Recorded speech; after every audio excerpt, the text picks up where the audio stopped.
The evening light cast a soft glow across the young, emerald-green foliage of the forest flanking the highway. The highway itself, with its coarse surface, provided perfect traction for the tires of Julia's car, which sped along the deserted road. At this late hour, the absence of traffic meant Julia was on track to reach home sooner than anticipated. Julia's satisfaction with life was palpable. The day had culminated in a significant triumph for her, securing a lucrative contract. Now, as she navigated her way home, her heart was at ease, and she hummed a melody, enveloped in a sense of contentment. Beside her lay a briefcase, its contents a substantial sum of money. To some, carrying such an amount without any form of security might seem foolhardy, but for Julia, it was an occasional, albeit risky, practice she had grown accustomed to. The business trip, embarked upon with a mix of hope and uncertainty, had culminated in a resounding success. Her joy was uncontainable. It was no wonder she sang along the winding mountain highway, with the dense woods hugging both sides of the road. She eagerly anticipated the comforts of home, a warm shower, a cozy evening in front of the TV. However, the smooth journey was abruptly interrupted. Her car jolted unexpectedly on the otherwise smooth road. Pulling over to the shoulder, she decelerated to a stop. A quick inspection revealed a sudden misfortune. Not one, but both front tires were punctured. The perfection of the day was marred by this unforeseen setback. Puzzled, Julia circled her car, only to discover the true nature of the incident. It was no mere accident. Spikes, deliberately placed on the road, were the culprits. As she reached for her phone to seek assistance, an unsettling development unfolded. 3 figures emerged from the dense woods, their expressions far from friendly.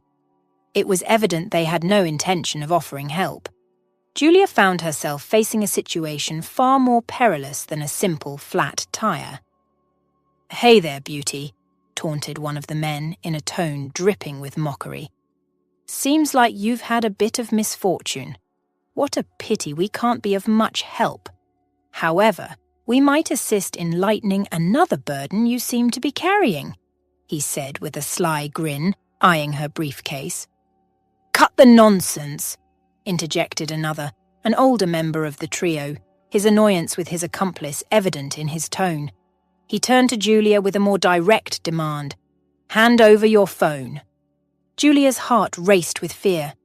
She understood with chilling clarity that escape from these rogues was unlikely. Though their exact intentions were unknown, she suspected they were after one thing: her briefcase full of cash. In moments of crisis, it's astonishing how swiftly a mind can traverse a lifetime of memories. Julia's life flashed before her eyes in vivid detail. She remembered herself as a 7-year-old girl playing in a sandbox outside a dilapidated trailer, the home she shared with her alcoholic parents. Her thoughts then raced to the decisive moment she chose to leave her parents and their dreary little town behind, seeking a brighter future in the city. She recalled the string of odd jobs she had taken up, the most recent being a waitress at a roadside cafe. Her mind lingered on a particular incident at the cafe. A visitor had left behind a ring. Without hesitation, Julia had rushed outside to return it. The owner was an elderly Asian man in a hat, frequently removing the ring from his finger due to discomfort. His eyes met hers with a mix of surprise and gratitude as she handed him the ring. These fleeting memories, encompassing struggles and triumphs, seemed to sharpen her resolve in the face of the imminent threat. The man, Mr. Wang, regarded Julia silently, his gaze intense as he puffed on his cigar. After a moment, he extended a business card towards her. "Call me if you ever need my assistance," he said in a measured tone before turning away. This brief encounter marked Julia's first interaction with Mr. Wang. She tucked the card into her pocket and returned to her duties inside the cafe. Months later, upon leaving her job at the cafe, Julia was sorting through her belongings when she stumbled upon the business card given to her by the Asian man. With a mixture of curiosity and uncertainty, she decided to give him a call, unaware of the direction this would steer her life. Mr. Wang, she soon discovered, was the proprietor of a nationwide chain of upscale jewelry stores. The ring Julia had returned to him held more sentimental than monetary value, but to Mr. Wang, it meant the world. Impressed by her honesty, he offered Julia a position in one of his stores. Julia's career progressed rapidly. She went from a regular sales associate to managing one of the stores. Mr. Wang, a man of elusive presence, was rarely found at work or home. His passion lay in hunting for rare jewelry pieces, a pursuit that was more about personal fulfillment than financial gain. His already successful business empire yielded millions.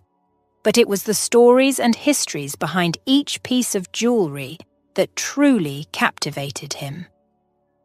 Intrigued by Mr. Wang's endeavours, Julia expressed a desire to accompany him on his quests. To her surprise, he agreed.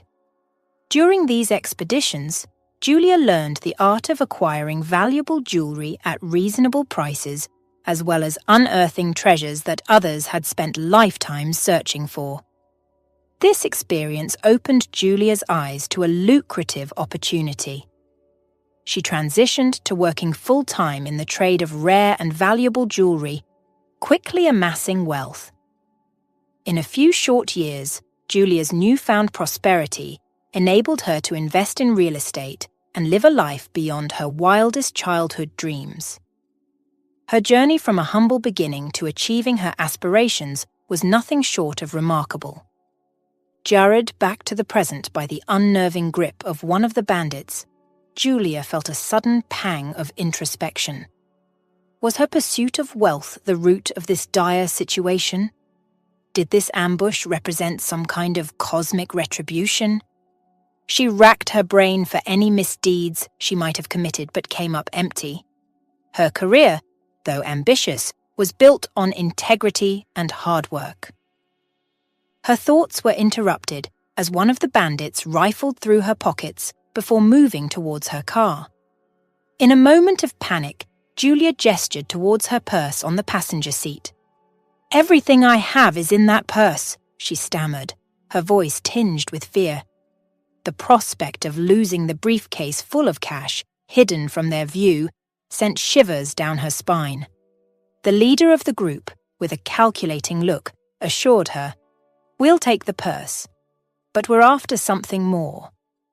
His eyes then fixed on the briefcase lying on the back seat. In a desperate attempt to mislead them, Julia blurted out, "Oh no, that's not mine!" But her plea was in vain, as the leader instructed his accomplice, Greg, to silence her. A sudden blow to her head from behind plunged Julia into unconsciousness. When she regained consciousness, she found herself in the dim twilight of the forest, disoriented and struggling to piece together the events that had unfolded. The cold realization dawned upon her as she discovered she was bound against a tree, unable to move her arms or legs. The dense forest seemed deserted, a place unlikely frequented by passers-by, increasing her sense of despair. The threat of succumbing to the elements, starvation, or even the swarming mosquitoes loomed large. Although screaming seemed futile, it was the only option she could think of. Yet, amidst her fear and confusion, Julia sensed she was not alone. The presence of someone, or something, in the vicinity sent a chill down her spine, and it was clear they were not there to offer help. As Julia strained to listen, a low, menacing growl resonated through the quiet forest. The growling seemed to emanate from multiple sources surrounding her. "Oh my God," she murmured, her voice quivering with fear. How had her life, once so fulfilled and content, spiraled into this nightmare. The thought of becoming prey to wild animals was both terrifying and surreal. As she nervously scanned the surrounding underbrush, her gaze caught flickering movements. The sight of 3 wolves emerging from the bushes sent her heart racing with dread. Here she was, a recently successful businesswoman, now reduced to potential prey for these forest dwellers. A morbid thought crossed her mind. Perhaps this was a merciful end, sparing her from a prolonged, agonizing demise, bound to a tree. Overwhelmed by horror and despair, Julia felt her consciousness waning. In this moment of extreme peril, an unexpected sense of detachment surfaced. The loss of a briefcase full of money, once a significant concern, now seemed trivial in the face of her mortality. Her thoughts, possibly influenced by the onset of delirium, turned towards the wolves. She couldn't help but admire their pristine beauty. Yet, something struck her as odd. The wolves didn't exhibit overt aggression. Instead, they regarded her cautiously from a distance. Julia entertained the whimsical hope that they had already fed before stumbling upon her. This ironic thought elicited a weak chuckle from her. Resigned to her fate, Julia began to mentally bid farewell to life. Reflecting on her journey, she felt a deep sense of gratitude for the years she had lived, despite the current grim circumstances. Her contemplation was abruptly interrupted by a distinctly human voice. "Charlie, Cooper, what have you found? Luna, come here." The voice belonged to a boy, seemingly calling out to wolves. Or were they dogs? Struggling to turn her head towards the sound, Julia's eyes fell upon a young boy, about 8 years old, approaching through the underbrush. The realization dawned on her that she might have mistaken dogs for wolves. Perhaps the boy, likely accompanied by his parents on a hunting trip, had stumbled upon her by chance. Julia's sense of relief was palpable as the rush of blood to her head signaled a flicker of hope. Her heart pounded with the possibility of rescue. "Hey, kid!" she called out, her voice echoing with urgency. "Please help me. Can you get your parents?" The boy, agile and swift, reached her in a few bounds. "Who tied you up like this, ma'am?" he inquired with a mix of curiosity and concern. Without waiting for her response, he deftly produced a knife from his belt and sliced through the ropes binding her. Julia collapsed onto her side, her limbs aching but grateful for the release. "Bandits," she managed to say in a hoarse whisper. "I need to get to the city quickly. Are these dogs? Are you here with your parents?" "They're wolves, not dogs, but don't worry, they're harmless." "I'm alone. My dad's in the cabin. It's getting dark. You won't make it to the city now. Come, I'll take you to our place," the boy offered with an air of maturity beyond his years. Julia, acknowledging her debilitated state, cautiously agreed. "All right, lead me to your cabin. But how do you manage living here in the woods?" "It's a simple life," the boy answered with confidence. "We've adapted well to it." Julia's anxiety surfaced again as she eyed the wolves. "I hope they won't attack me," she said nervously. "No, they won't. We've raised them since they were pups. My dad rescued them from poachers. He knows how to handle them," the boy explained with a sense of pride. "That's incredible," Julia remarked, impressed, yet still apprehensive. "So, have you lived here all your life? What about school?" Her questions were more about filling the silence than seeking information. The situation was surreal. A young boy living in the woods with wolves, leading her to an unknown cabin with an unseen father. It was a scenario fraught with uncertainty, but Julia had little choice but to follow and trust this unlikely rescuer. "Yes, I've been living here for most of my life. though I've visited the city too. Someday, I plan to go to school. I already know reading, writing, and arithmetic. Dad's my teacher. We like our life here. I don't feel like leaving," the boy shared with a tone of contentment. Julia, battling fatigue and a growing thirst, inquired, "How much further do we have to walk?" Keeping pace with the boy's brisk stride was proving challenging. "Just a little more," he replied, marching ahead with an ease that spoke of his familiarity with the terrain. "At home, Dad will give you food and drink. Don't worry, it's a great place. You'll like it there." Julia mulled over his words skeptically, her mind clouded with doubt. She couldn't shake off the notion that the boy's father might be some hermit or eccentric, choosing isolation in the wilderness, perhaps for reasons best left unexplored. Her hope was that this man, whoever he was, wouldn't harm her.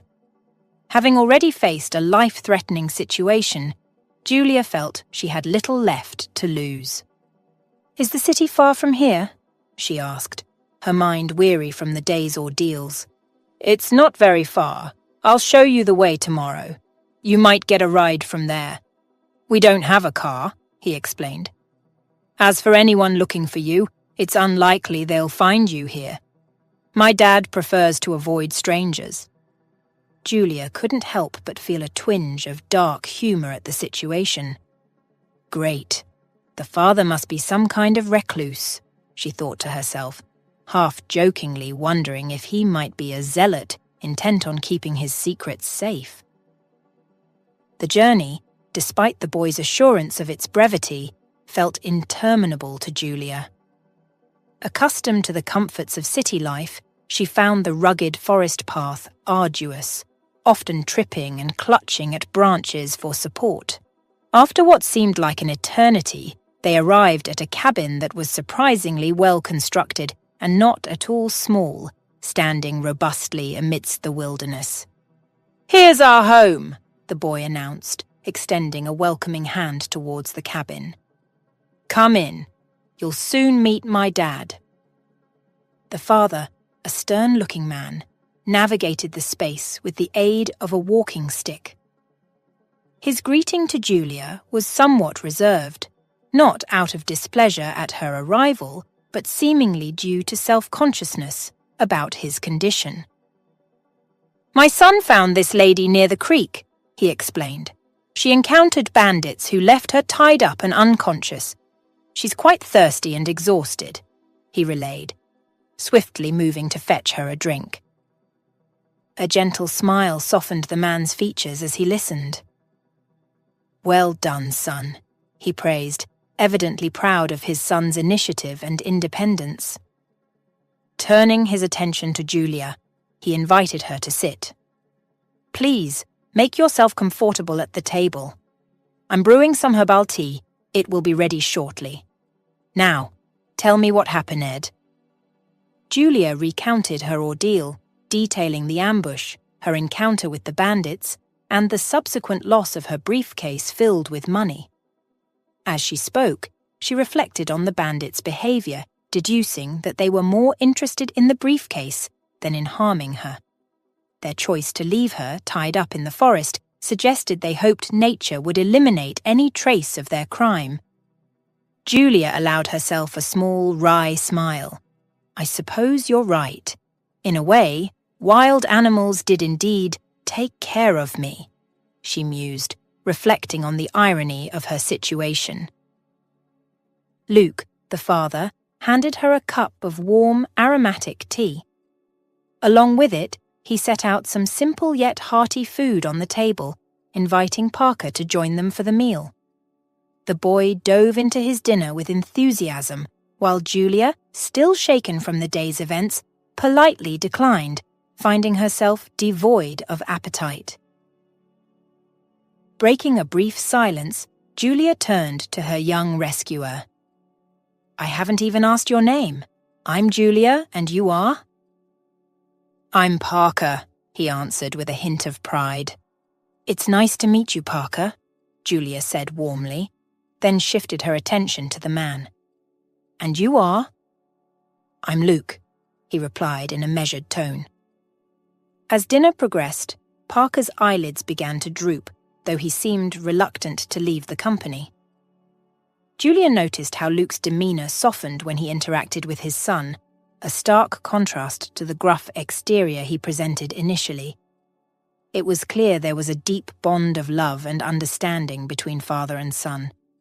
Eventually, Parker bid them good night and retreated behind a partition. Luke then addressed Julia's accommodations. "You must be tired. I'll set up a place for you to sleep here. Tomorrow, Parker can guide you to the bus station. It's a bit of a trek and easy to lose your way." Julia expressed her concern about Parker's solitary wanderings. "Is it safe for him to roam the forest alone?" Luke nodded, a hint of pride in his voice. "Our wolves are always with him. Besides, I can't accompany him very far given my condition. He's grown up here, and he's well accustomed to the forest." "But why choose this life?" Julia inquired, her curiosity genuine. "Don't you miss regular interactions, like taking your son to school, having friends, and a community?" "We've been living this way for over 6 years now. Even before, we often retreated to these woods. I'm not some hermit or eccentric. I'm fully aware of the social needs of a child. I loved it here until I had a run-in with poachers. The incident left me with a gunshot wound in the leg," he explained, patting his hip for emphasis. "Parker's adapted well to this life. If we went back to the city, I fear they might separate him from me. He's practically grown up in these woods, and I worry how he'd adjust to city life.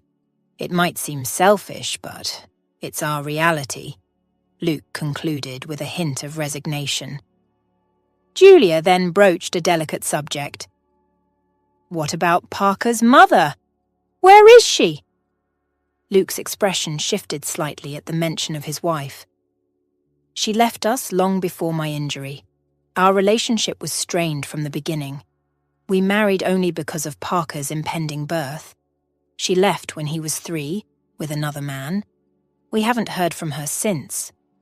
I imagine if she knew about your situation, she might return, at least for Parker's sake," Julia said, trying to understand such abandonment. She couldn't fathom leaving a child, especially in such unique circumstances. Luke shook his head. "I doubt she would come back. Her departure wasn't about my injury, and honestly, I don't want her to return. If she did, it's likely she'd take Parker, and he'd end up in an orphanage. You might find it hard to believe, but she was quite indifferent to him." Julia awoke the next morning feeling remarkably rejuvenated. Surprisingly, the aches in her legs and head had vanished, and her spirits were high. Luke and Parker had prepared breakfast for her, and to her gratitude, Luke even offered her some money for her journey back to the city. "Thank you so much," Julia expressed sincerely. "Your home is truly beautiful. May I visit you again sometime? I feel indebted to you for your kindness and for Parker's bravery in rescuing me." "Feel free to visit. I'm not usually keen on having guests, but you're more than welcome. Don't think of it as a debt. We were glad to help," Luke responded with a hint of warmth. After heartfelt goodbyes, Julia and Parker set out for the station. Parker explained that while it was a bit further than the highway where she might hitch a ride, the station was a more reliable option. As they walked, the wolves kept a discreet distance, their presence a silent reassurance. Julia, curious about the boy's unusual companions, asked, "Don't people get scared seeing you with such unique pets? Isn't it strange for them?" "They do get startled," Parker admitted. "But I won't go all the way to the station. I'll just show you the way, then watch from a distance to make sure you get there safely. I keep the wolves away so they don't attract attention. They're smart and don't approach people," he explained with a sense of pride. As they walked, Parker spoke enthusiastically about his life in the forest. During a lull in the conversation, Julia seized the opportunity to ask, "Don't you ever wish to connect with other kids, to play and go to school like them?" Parker took a moment to consider Julia's question, reflecting the thoughtfulness beyond his years. He was a boy of few words, speaking only when necessary, and his response was carefully measured. "I haven't ruled out living in the city," he began slowly. "I do love the wolves, but they're not the only reason I'm here. My dad loves this life, and he's reluctant to leave. I can't leave him behind. I love him and want to be by his side," Parker explained with a maturity that belied his age. Julia could sense the weight of the conversation on Parker. His thoughtful response indicated he had often pondered over these matters. Recognizing the depth of his reflections, she decided not to probe further.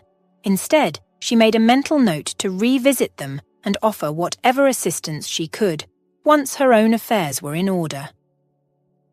As they continued their walk, the time seemed to fly by, filled with their conversation. Soon, the distant sounds of station announcements began to filter through the trees, signaling their approach. "We're here," Parker announced, stopping at the edge of the forest. "I won't go further. The wolves might get anxious around people, and they could lose track of me. Just cross this field, and you'll reach the station. I hope you have a safe trip." "Thank you, Parker," Julia said, embracing him and planting a gentle kiss on his cheek. His reaction was heartwarming yet poignant, highlighting the absence of maternal affection in his life. As tears welled up in her eyes, Julia felt a surge of compassion for the boy. Parker, with a hint of hope in his voice, asked, "You promised to visit. Will you keep your promise?" "Absolutely. I'll come back. But I must admit, I'm not great with forest navigation. I'll just head in this general direction from the station. I'll sort out my matters and return in about a week. And if I get lost, I'm counting on you or your wolves to find me, okay?" Parker's parting advice was practical. "If you need to find your way back here, just whistle like this," he said, demonstrating a distinct whistle for Julia. After bidding farewell, Julia made her way toward the station. Glancing back, she noticed Parker had already disappeared. Her mind was preoccupied with thoughts of the boy and his father, but stepping into the bus station building, she was abruptly reminded of her own pressing issues. She pondered over the robbery, questioning if there had been a leak from her colleagues or partners about her carrying money. The suspects were few, but this didn't simplify the matter. In the station's waiting hall, a woman was intently watching a television. Suddenly, she exclaimed to an employee named Leslie, "Look, they're covering our area in the news. There's been another incident on the highway, a car fire this time." She turned up the volume, drawing more attention. Julia, intrigued, joined the small crowd. The news anchor reported, "The car was completely destroyed, but the owner has been identified by the license plate as Julia Loden, a well-known businesswoman. Her husband recognized some of her personal items among the debris." Troy, Julia's husband, appeared on screen next, his voice heavy with grief, pleading for a thorough investigation. "The police suspect that Ms. Loudon may not have perished in the fire. There are several unanswered questions," the anchor concluded. Julia, stunned and bewildered, purchased a bus ticket and embarked on her journey home. Upon arrival, she was met with the unsettling sight of her house and gate locked, the locks evidently changed, barring her from entering her own home. Julia stood perplexed outside her own home, unable to comprehend why the locks had been changed during her brief absence of just 3 days. With her phone destroyed by the bandits and her husband's whereabouts unknown, she felt a growing sense of isolation and urgency. Lingering outside wasn't an option. Determined to seek answers, Julia headed to her office. On her way, she unexpectedly spotted her husband, Troy, through the windows of a nearby store. He was perusing wine bottles, seemingly at ease. Intrigued and cautious, Julia lingered outside for a moment before deciding to confront him. Just as she was about to enter, a woman emerged from an aisle, greeting Troy with a warm embrace and a smile. The sight ignited a fury within Julia. She stormed into the store, approaching them with a mix of shock and anger. Without a word, Julia confronted Troy with a slap, accusingly yelling, "Buried me already, huh, you bastard!" Troy, taken aback, stuttered, "Julia, what in the world?" The woman with him, Riley, recoiled in shock at the scene unfolding. Julia demanded explanations. "What the heck are you doing with this woman? Who is she?" Troy hurriedly tried to defuse the situation. "Julia, please. She's just a colleague from work." "Sorry, Riley," he said, addressing the woman who, Julia noticed, was quite attractive. Then, turning back to his wife, he continued, "You're alive, my dear. How happy I am. I can't believe it." Julia was skeptical of Troy's explanation. Her feelings towards him had been distant for some time, and this incident only added to her doubts. However, she realized that the immediate priority was to investigate the attempt on her life. "We need to go to the police, Troy," Julia said firmly, setting aside her personal turmoil for the moment to focus on unraveling the mystery of the recent events. Julia's husband, Troy, politely excused himself from Riley, his colleague, and followed Julia to the police station, visibly perplexed and trying to make sense of the situation. Julia had regained some composure, but struggled to articulate the full extent of her ordeal, still grappling with the confusion of the events herself. At the police station, she narrated her experience, deliberately omitting the details about the father and son she had encountered. She noticed Troy becoming increasingly nervous, which only heightened her suspicions. Once they stepped outside the police station, Julia didn't hesitate to confront him. "I saw the news report. You mentioned a large sum of money I was carrying. How did you know about that?" she asked pointedly. Troy seemed flustered. "You mentioned a potential sale before leaving. I thought it might help the police if they knew there was a significant sum involved. I believed it would intensify their search efforts," he explained. Julia pressed further.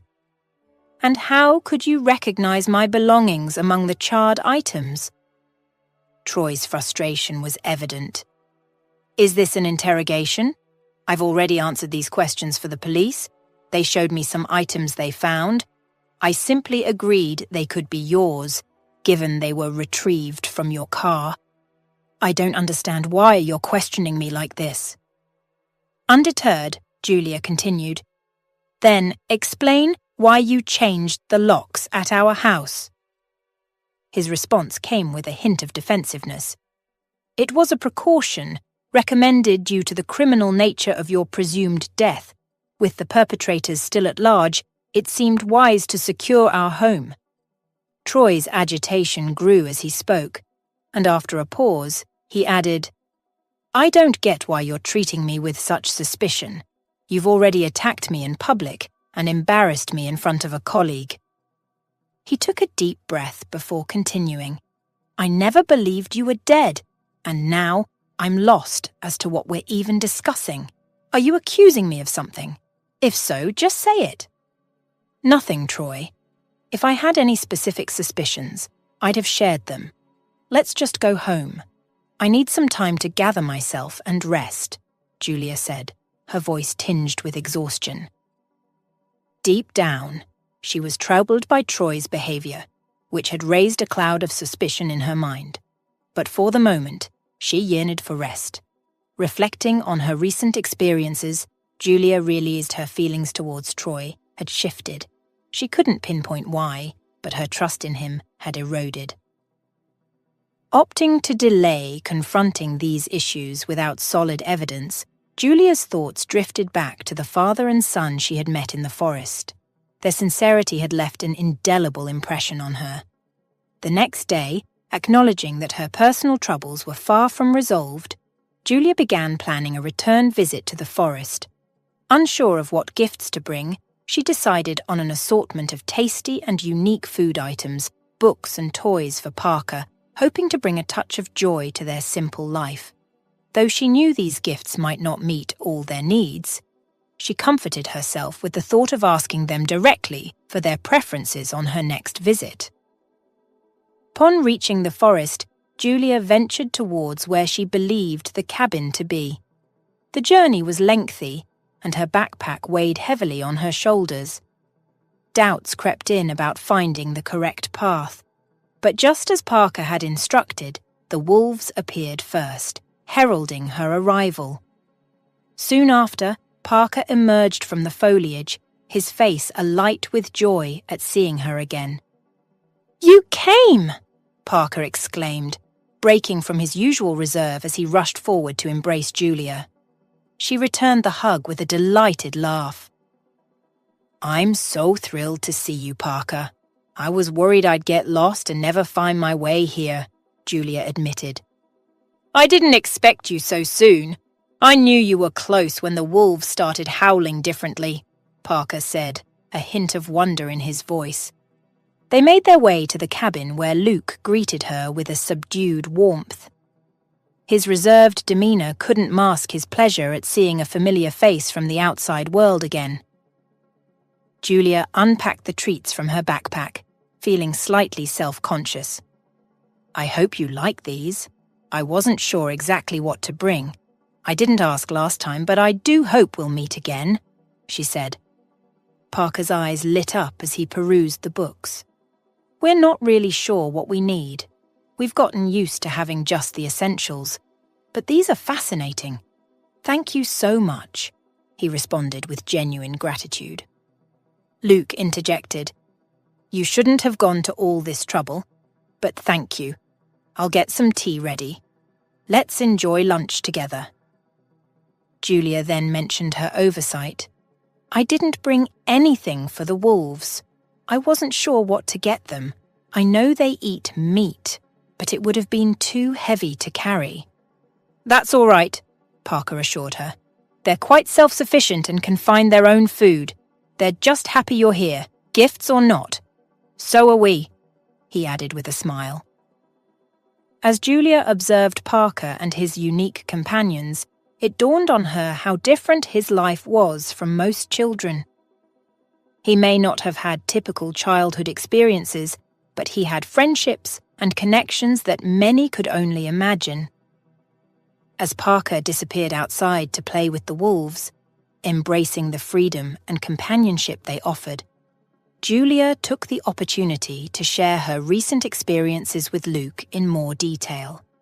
She confided her suspicions about her husband and mentioned her visit to the police, assuring Luke that she had kept their existence in the forest a secret. Their conversation meandered through various topics, touching upon life in the forest and other casual subjects. An awkward silence eventually settled between them, during which Luke stood up, breaking the quiet. "I'll go gather some firewood for tonight.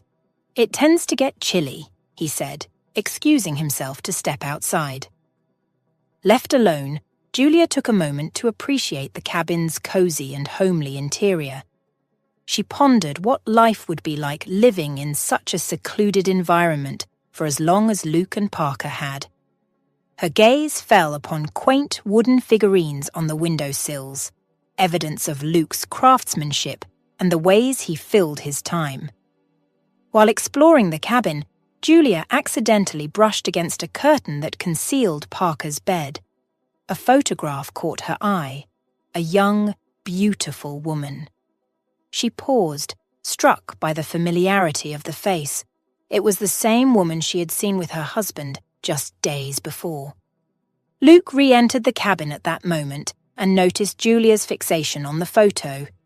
He offered an explanation. "That's my ex-wife, Parker's mother. Despite everything, we keep her picture. I wanted Parker to have some memory of his mother. I cherished my mother deeply and understand the importance of maternal love. But Parker shows little interest in her, likely due to her lack of affection and her eventual abandonment. So, the photo remains, more as a forgotten artifact than anything of significance to us. Julia, with a new sense of urgency, questioned Luke with careful intention. "What's her name?" "Riley," he replied, confirming Julia's suspicions. She chose not to reveal her recent encounter with Riley, feeling it best to keep this information to herself for the time being. The realization of the connection between her husband, Troy, and Riley set Julia's mind racing. The pieces of the puzzle were starting to align, prompting a sudden need to return to the city. "I've enjoyed my time here, Luke, but I have to leave. There are things I need to address back home," she explained, her tone laced with a newfound determination. "Seems like this isn't over yet," she added cryptically. Luke looked at her, a hint of confusion in his gaze, but he didn't press for clarity. Julia departed without saying goodbye to Parker, not wanting to cause him any additional distress. Once back in the city, she found that the police investigation was stagnating due to a lack of evidence. Her mind was consumed with trying to unravel the connection between Troy and Riley. While she had long suspected Troy's infidelity, it was not the infidelity itself that troubled her now. Troy's recent behavior had been unusually cautious. He had taken leave from work, making it difficult for Julia to track his movements. She was determined to find out if he was meeting with Riley. Julia had noticed something more complex and intriguing about Riley than initially apparent. After several failed attempts to follow Troy discreetly, she devised a new strategy. She informed Troy that she would be away for a week, even going as far as purchasing plane tickets to lend credence to her story. She left the ticket receipt casually on the kitchen table, hoping to mislead him without raising suspicion. To ensure Troy was entirely convinced, Julia drove to the airport, suspecting that he might have placed trackers on her car. After leaving her car in the airport parking lot, Julia discreetly rented another vehicle and drove back to her neighborhood. She parked a safe distance from her house, ensuring she wouldn't be noticed, and settled in for a stakeout.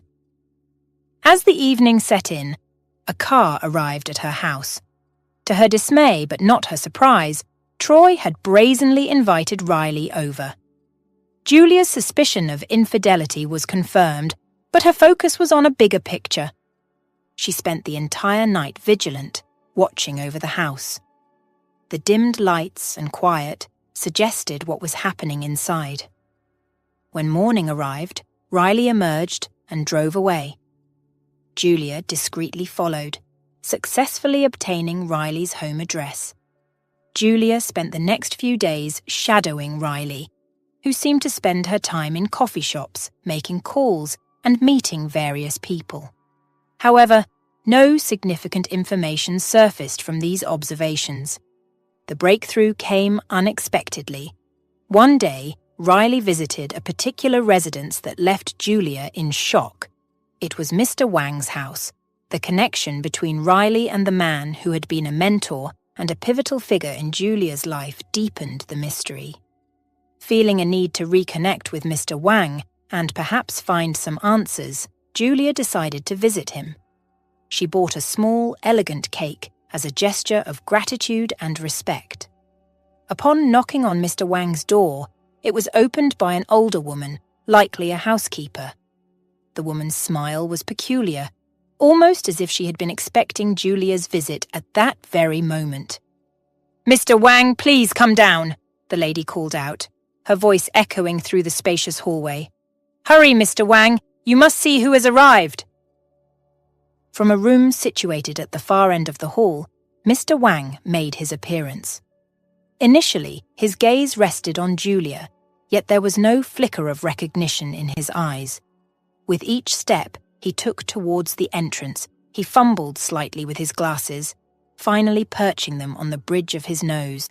As he neared Julia, now only a few paces away, recognition dawned on his features. A warm, welcoming smile spread across his face. Mirroring his expression, Julia's face lit up with a smile of her own, a sense of familiarity and comfort settling in the air between them. "Hello, Mr. Wang. It's been too long," Julia greeted him warmly. Mr. Wang, with a gentle demeanour, embraced her in a welcoming hug. Their conversation flowed effortlessly for over an hour, weaving through past memories, their shared adventures, and the time they had spent together. Mr. Wang's joy at seeing her was palpable, filling the room with a sense of nostalgic happiness. However, amidst the pleasant reminiscing, Julia steered the conversation towards the primary reason for her visit. "Mr. Wang, how do you know Riley?" she inquired cautiously. The mention of Riley's name caused a visible reaction in Mr. Wang. He removed his glasses and rubbed his eyes, betraying a sudden weariness. He gazed at Julia with a questioning look, but she, equally perplexed, offered no further explanation. Mr. Wang sighed deeply, his gaze drifting to the window as he gathered his thoughts. "Riley, she's always been a bundle of energy. Too much for such a seemingly sweet girl," Mr. Wang began, his tone indicating he understood the gravity of Julia's inquiry. Mr. Wang paused, collecting his thoughts with care. His words, when they came, were laden with significance, hinting at revelations he had never shared before.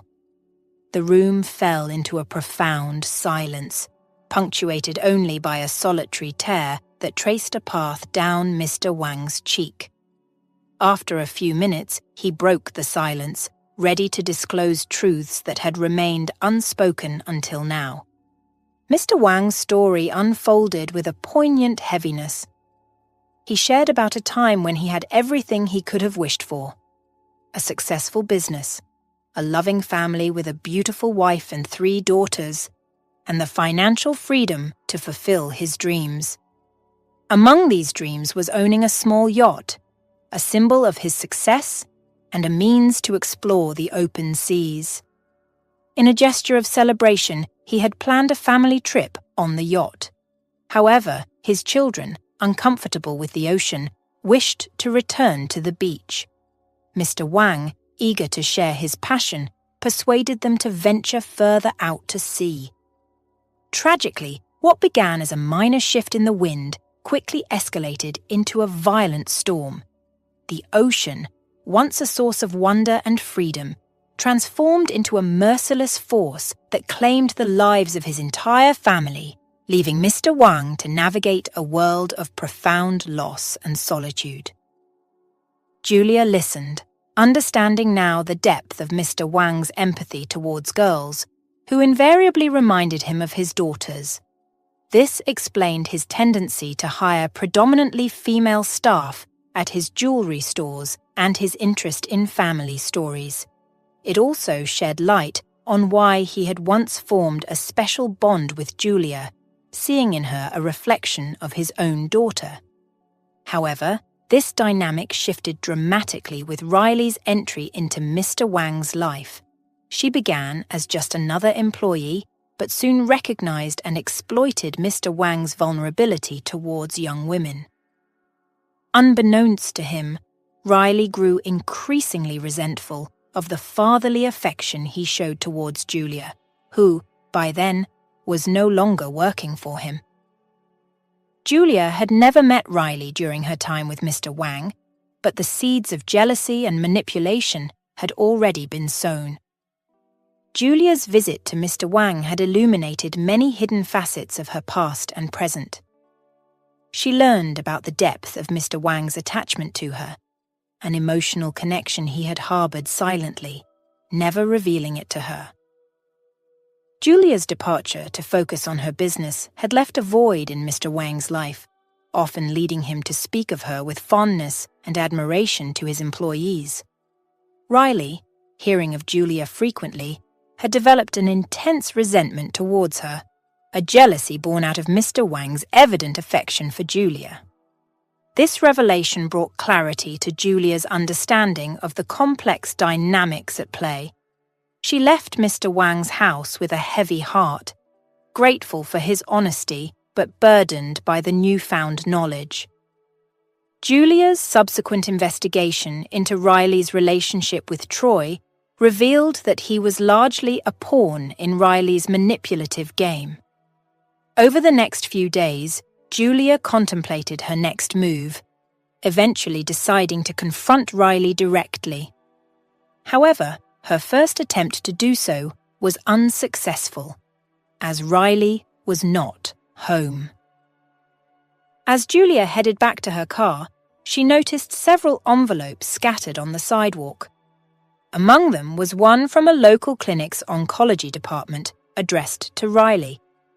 Curious but respectful, Julia placed all the envelopes back into the mailbox and left.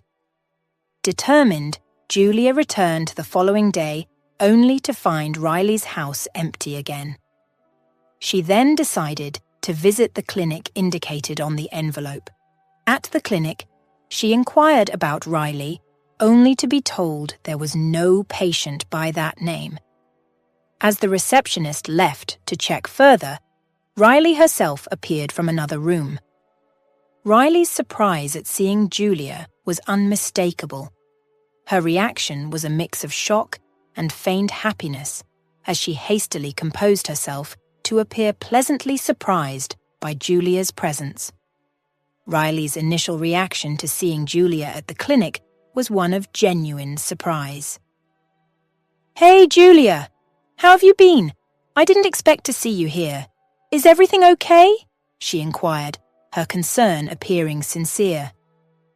"Riley, I know everything," Julia stated bluntly, her words striking Riley, who visibly paled at the implication. Wishing to avoid a public scene, Julia gestured for Riley to join her outside. They found a nearby bench where they sat down for a more private conversation. "I'm not here about Troy," Julia began, watching Riley's reaction closely. "You can have him. I'm not concerned about that. I'm here for a different reason," she said, causing Riley to tense in anticipation. Julia continued, "I know you weren't involved in the robbery. I've seen your financial struggles with overdrafts. I also met your ex-husband and your son, whom you abandoned. But there's one thing I don't understand. You seem to be connected to every aspect of my life, including Mr. Wang." "I need answers," Julia stated, her gaze fixed on Riley. Riley exhaled deeply, her initial shock giving way to a sad resignation. She looked down, seemingly grappling with guilt. After a moment of silence, she began to share her story. "I always knew this would catch up to me one day," Riley started. She described her childhood, marked by an abusive father and a lack of love. Despite her beauty, she grew up feeling deeply insecure and developed a strong resentment towards men. Her narrative hinted at a troubled past, possibly explaining the complex motivations behind her actions and decisions. Riley's narrative revealed a complex tapestry of emotions and actions, deeply rooted in her troubled past. When she encountered Mr. Wang, she found in him the father figure she had always longed for. However, her newfound sense of belonging was marred by jealousy whenever Mr. Wang mentioned Julia, whom he evidently held in high regard. Riley struggled to accept that Julia, in her eyes, seemed more valued and cherished by Mr. Wang. Driven by envy and a desire to cause Julia pain, Riley initiated a secret relationship with Troy. She naively believed that this would be a form of revenge, only to discover that Julia's attachment to Troy wasn't as deep as she had assumed. In a desperate move to escalate her vendetta, Riley hired a group of bandits to intimidate Julia, but her plan spiraled dangerously out of control. The bandits, upon discovering the large amount of cash Julia carried, deviated from Riley's original intent. When they informed Riley of their decision to eliminate Julia, panic set in. Realizing the gravity of the situation, Riley suggested they abandon Julia in the forest, hoping against hope that she would be discovered and saved. Riley was aware of Luke and Parker's presence in the forest and clung to the slim chance that their wolves might find Julia. Riley's story laid bare the extent to which her childhood traumas had influenced her life choices and actions. As she concluded her tale, Julia was left speechless, struggling to process the barrage of revelations. The intertwining of their lives, woven through a series of manipulations and coincidences, left Julia torn between feelings of animosity and pity for Riley. Lost in thought, Julia was startled when a doctor appeared, indicating that Riley was next for her treatment. As the doctor departed, Julia looked at Riley with a mix of confusion and curiosity. Riley, her gaze distant and contemplative, finally broke the silence, ready to reveal yet another layer of her complex story. Riley's voice held a hint of resignation as she shared the news. "I recently found out I have cancer." There was a brief pause, a moment of reflection, before she added with a wry smile, "I guess I'm paying for my sins." Despite the gravity of her words, the smile that crept onto her face was her first, offering a glimpse of her attempt to face the situation with a touch of humor or perhaps acceptance. Julia, in an unexpected gesture of compassion, thanked Riley for her honesty. Despite the whirlwind of emotions and revelations, she recognized the value of this newfound clarity. Leaving the clinic, Julia felt the weight of the day's discoveries pressing heavily upon her. Contemplating her next steps, Julia grappled with whether to provide the police with the full details of Riley's involvement. Doing so would inevitably lead to Riley's arrest and potential imprisonment, a decision Julia found herself hesitating to make. The situation with Troy had become clear. Their relationship was irreparably damaged, and divorce seemed the inevitable conclusion. When Julia confronted Troy about his affair with Riley, his apologies and explanations were met with her dispassionate acceptance. She simply told him that he could be with Riley. Troy moved out within a week, a rapid departure that nonetheless brought Julia a sense of relief from the pretense that had marked their recent interactions. In a subsequent meeting with Riley, Julia broached the topic of Parker. Riley, burdened with shame over abandoning her son, felt it was too late to make amends. She expressed no desire to return to Parker's life, acknowledging that he likely had no memory or affection for her. Her priorities had shifted drastically, leaving no room for her past as a mother. Julia then visited Mr. Wang, bearing a bouquet of flowers not intended for him. He welcomed her warmly, pleased by her return. Julia shared the details of her conversation with Riley, revealing the tangled web of connections and the resolutions that had emerged from it. Julia's parting words to Mr. Wang were filled with gratitude and a sense of familial bond. "I'll always be grateful for everything you've done for me, Mr. Wang. I'll always be there for you, like a daughter. But right now, Riley needs your support more than anyone else," she expressed earnestly. She believed that encouraging Mr. Wang to support Riley was the best help she could offer. It was an opportunity for Riley to experience the paternal care she had longed for, and for Mr. Wang, a chance to extend his kindness to someone in dire need. Mr. Wang, deeply moved by Julia's compassion and wisdom, listened in silent appreciation. His smile reflected admiration for the person Julia had become. They shared a heartfelt hug before parting ways. As Julia prepared to leave, she offered one last piece of information. "I'm going to take some time away from all this. If you need me, don't hesitate to reach out.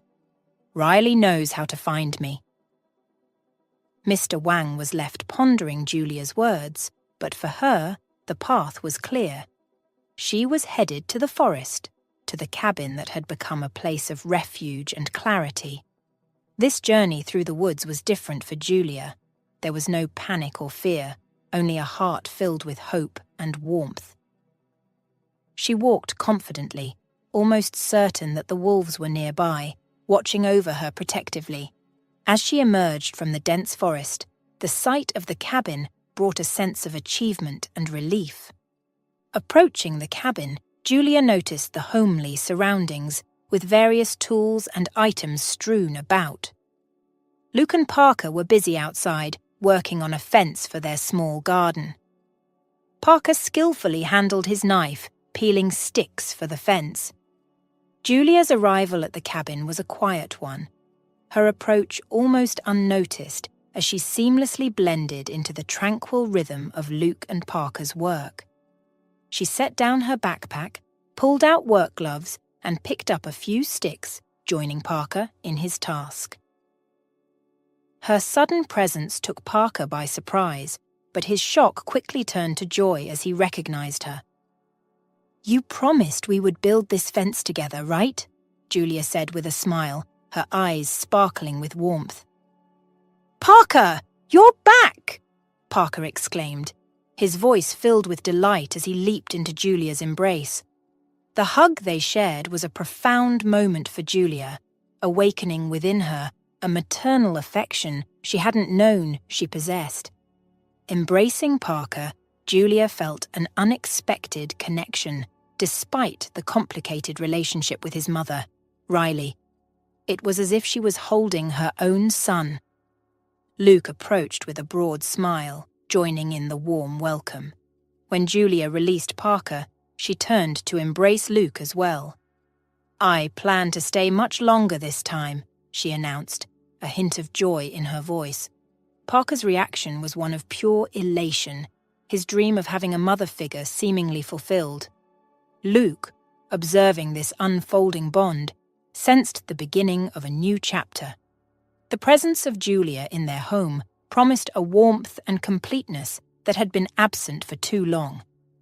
In the woods, Julia found a sense of fulfillment far removed from her previous life's pursuit of wealth and luxury. The serene environment offered her inner peace and contentment.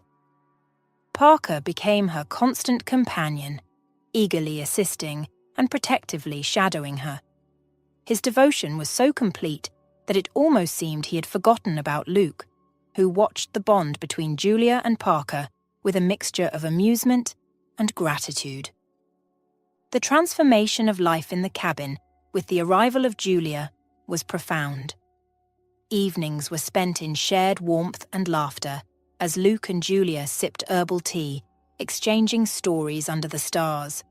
These moments of companionship slowly reignited something in Luke's heart, a feeling he thought had long been extinguished. Julia, with her gentle presence, brought back a spark of life and affection in him. After a few months, a tender moment unfolded between them. Luke, with a newfound vulnerability, reached out to hold Julia's hand and kissed her softly. It marked the start of a deeper connection between them, a bond that went beyond friendship. Around the bonfire, the trio found their own little world of happiness. Julia would read stories to Parker, and on one such night, as a tale of a mother and her son concluded, Parker, holding Julia's hand and looking up with sleepy eyes, asked, "Can you be my mother?" Julia was overcome with emotion.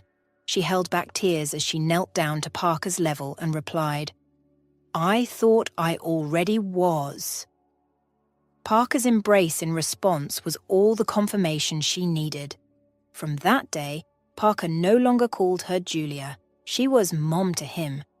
A year passed, and their bond as a family only grew stronger. But one morning, a moment of concern shattered the peace. Julia was found outside, clinging to a tree, visibly distressed. Parker and Luke, alarmed, ran to her side. Julia's distress was palpable, and without hesitation, they prepared to rush to the city for medical help. The concern that had shadowed Luke and Parker as they waited for Julia outside the doctor's office was unfounded. Julia's sickness wasn't due to food poisoning, but something entirely different and joyous. When Julia emerged from the doctor's office with a beaming smile, Luke and Parker were instantly relieved. She embraced them both, then turned to Parker with a sparkle in her eye. "How would you feel about having a little sister?" she asked gently. Luke's reaction was immediate. A mix of relief and joy washed over him as he covered his face with his hands, tears of happiness welling up in his eyes. Parker, initially puzzled, soon grasped the meaning of her words, and his face lit up with excitement, his energy bubbling over as he began to jump around. The doctor recommended that they stay in the city for a while to conduct necessary tests and ensure everything was going well with Julia's pregnancy. This turned into an opportunity for the family to explore the city, a pleasant change of pace for Luke and Parker, who had been secluded in the forest for so long. One evening at a restaurant, Luke seemed unusually restless, frequently stepping away from the table. Then, in a heartwarming surprise, he suddenly knelt beside Julia, a small box in hand. Inside was a delicate diamond ring. Julia's reaction was a mix of amusement and love. "Of course I'll marry you. What took you so long?" she said, her voice filled with laughter and affection. Their joyous moment was made even more special by Luke's creative planning. Taking advantage of their time in the city, Luke had unexpectedly reached out to his ex-wife, Riley, for assistance with the wedding arrangements. Despite their complicated past, Riley contributed to organising their wedding, which was set to take place in a quaint, picturesque garden. The wedding of Julia and Luke was an intimate affair, with only their closest friends and family invited. Julia was aware of the wedding, but unaware of the special guests Luke had arranged as a surprise. As she stood beside Luke at the altar, she recognized familiar faces among the attendees, including Mr. Wang and Riley, as well as a few other acquaintances. Parker, dressed smartly in a tuxedo, was guiding two people towards the altar. Julia watched them approach, and slowly, realization dawned upon her. They were her parents. Tears welled up in their eyes, mirroring Julia's own emotional response. Luke, aware of Julia's long-held wish to reconcile with her parents, had orchestrated this reunion, fulfilling a dream she had shared during their time in the woods. The reunion was deeply emotional, with both Julia and her parents asking each other for forgiveness. The wedding ceremony, amidst these heartfelt reconciliations, was incredibly moving.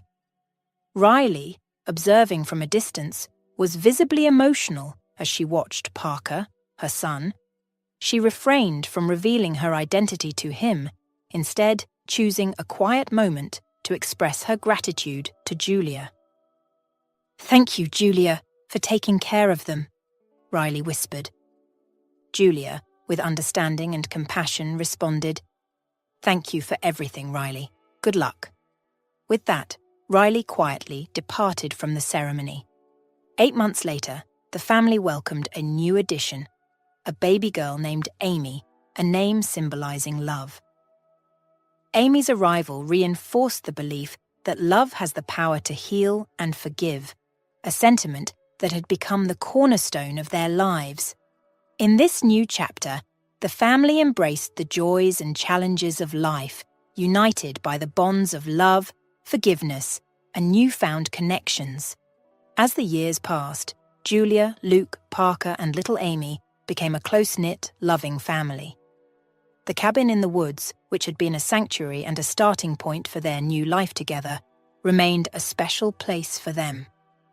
Despite living in the city, they often returned to the cabin, where the simplicity of life and the beauty of nature provided a welcome escape from the hustle and bustle of urban living. Each visit to the cabin was like stepping into a world where time slowed down, allowing them to savor every moment together. Parker, now an older brother, took great pride in introducing Amy to the wonders of the forest. He showed her the hidden paths, the secret spots where wildflowers bloomed, and of course, the wolves. The wolves, ever watchful guardians of the forest, had become an integral part of their story. Amy, fearless and fascinated by the wolves, quickly learned to respect and admire these majestic creatures under Parker's guidance. The wolves, in turn, seemed to accept and recognize the family as part of their extended pack. Around the bonfire, the family would gather, sharing stories and making plans for the future. Luke and Julia, hand in hand, watched their children play and grow, their hearts full of gratitude and love. The laughter of Parker and Amy echoed through the trees, a testament to the joy and peace they had found in this magical place. As the stars twinkled above and the fire crackled, the family felt a deep connection, not only to each other, but also to the land and the wolves that had played such a vital role in their journey. The cabin in the woods remained their haven, a symbol of their love, resilience, and the extraordinary journey that had brought them together. In this serene setting, surrounded by the beauty of nature and the company of each other, Julia, Luke, Parker, and Amy lived their lives with a profound appreciation for each moment, each adventure, and the unbreakable bonds they had formed. Their story, woven with threads of love, forgiveness, and second chances, continued to unfold under the watchful eyes of the wolves, amidst the whispering trees of the forest they called